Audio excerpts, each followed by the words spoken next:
propose de doter le pays d'une constitution définitive en mettant fin à l'existence de l'actuelle constitution du 18 février 2006, laquelle pour nous est une constitution de transition. Car, après la loi fondamentale de 1960, considérée comme une constitution de transition, puisque élaborée au Parlement belge, le Congo devrait entrer dans le processus qui devrait le conduire à la République, chose qui n'est jamais arrivée. Depuis ce temps, le peuple a vu son pouvoir être confisqué par les impérialistes qui vont imposer une oligarchie sous plusieurs formes au point d'empêcher le pays d'avoir une constitution définitive et républicaine. Car la constitution du 18 février est une constitution rédigée par un parlement de facto, des députés nommés par un pouvoir de facto et promulguée par un président de facto.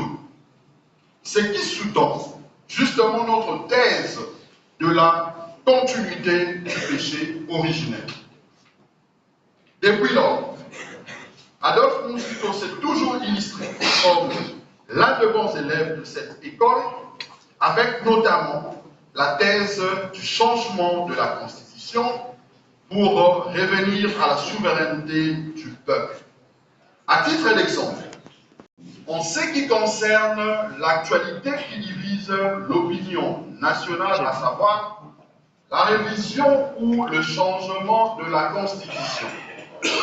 Mesdames et messieurs de la presse, il est important que ces débats, il est important de souligner que ces débats n'est ni sorcier, moins encore tabou dans notre démocratie, en ce sens que la Constitution actuelle prévoit les mécanismes et les modalités de l'aborder.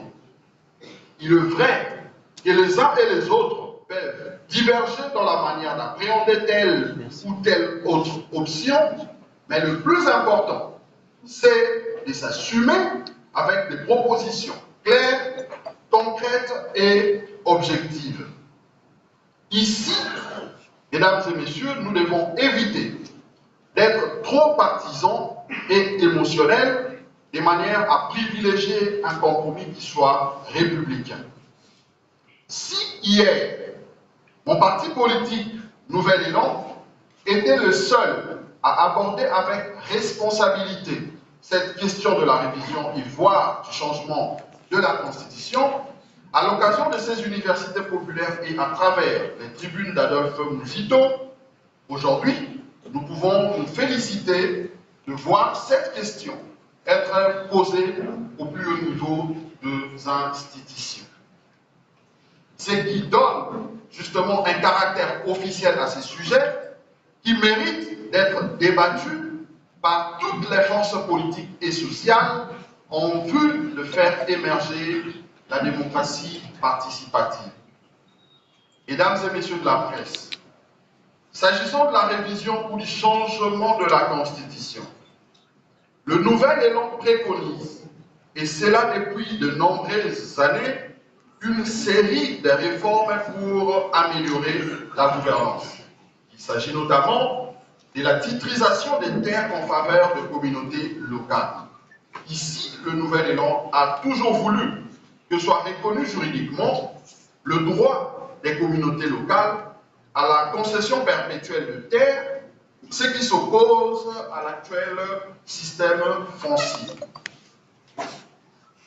Le Nouvel Élan propose de rendre effective la décentralisation avec un changement du mécanisme et du taux de répartition de recettes à caractère national et d'origine extérieure entre l'État et les provinces, y compris les entités territoriales décentralisées.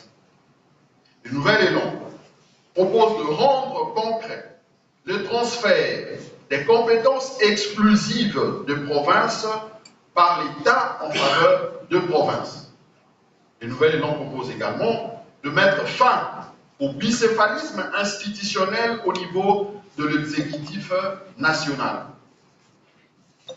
Il propose de doter le pays d'une constitution définitive en mettant fin à l'existence de l'actuelle constitution du 18 février 2006, laquelle pour nous est une constitution de transition.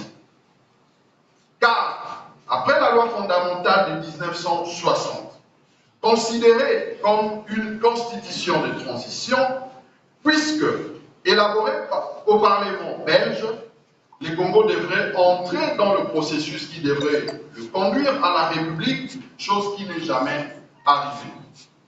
Depuis ce temps, le peuple a vu son pouvoir être confisqué par les impérialistes qui vont imposer une oligarchie sous plusieurs formes au point d'empêcher le pays d'avoir une constitution définitive et républicaine. Car la constitution du 18 février est une constitution rédigée par un parlement de facto, des députés nommés par un pouvoir de facto et promulguée par un président de facto. Ce qui sous-tend justement notre thèse de la continuité du péché originel. Depuis lors, Adolphe Muzito s'est toujours illustré comme l'un des bons élèves de cette école, avec notamment la thèse du changement de la Constitution pour revenir à la souveraineté du peuple. À titre d'exemple, ils étaient parmi les défenseurs acharnés de cette même démarche. Alors, arrêtons de manipuler notre peuple, mais plutôt débattons en toute responsabilité autour des évidences, au risque de promouvoir un déni de démocratie. C'est à ce titre que le nouvel élan et son leader Adolphe Muzito salue l'idée du chef de l'État de mettre en place une commission représentative de toutes les forces politiques et sociales pour traiter de cette question. Cependant, le nouvel élan et son leader proposent que la dite commission soit coordonnée par l'opposition. Mesdames et messieurs de la presse, avant de clore cette communication, nous lançons un vibrant appel à tous les lumbistes et à celles et ceux qui se reconnaissent dans le combat de nos pères fondateurs de se joindre à nous pour corriger à jamais l'œuvre des impérialistes, je dis le péché originel.